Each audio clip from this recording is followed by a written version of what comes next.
So to aid you greenbeards, we have compiled a few useful tips to start you off on the right path to become a fully fledged member of Deep Rock Galactic. This might seem like a no-brainer, but coordinating with your various team members is vital to complete your objectives and get out alive. You can communicate through your headsets or by using your company issued laser pointer to mark locations, minerals, and priority targets. A shy dwarf is a dead dwarf, so be sure to be a team player, and do not worry, our veterans will be more than happy to help any newcomer. Your role within your team will allow for the most productive outcome. A gunner should not be worrying about mining or scaling rock faces, just as a scout shouldn't be charging headfirst into a swarm of glyphids. Each class has a role to fulfill. Trust in your team, and if you do your part, they will most certainly do theirs with minimal casualties.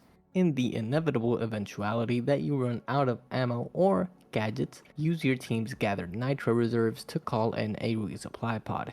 Each pod contains 4 resupplies, which will provide half of all necessary ammo or gadgets as well as health and armor. If you know that a large swarm is soon upon you, then make sure to call one in advance, so that your team may not be under-equipped for the chitinous hordes. If you are unable or unwilling to work in a team with other dwarves, Bosco will be provided to assist in any solo missions you might undergo.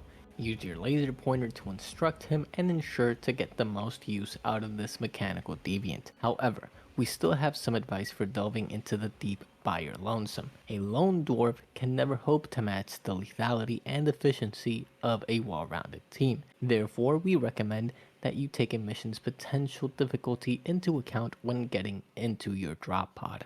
You cannot rely on others when diving alone, so you should consider what equipment and perks to benefit from, and be sure to choose wisely in order to succeed. There are endless ways to fit your dwarf that will provide an advantage against the tougher mission, even without a team to back you up, and Bosco can be upgraded and customized to suit the task at hand.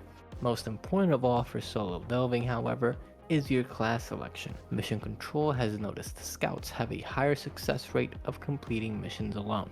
This is primarily due to their flare gun and grapple hook, both of which allow them to see where they're going and move quickly throughout even the most difficult of terrain. However, any class can be used for solo missions and be of great use.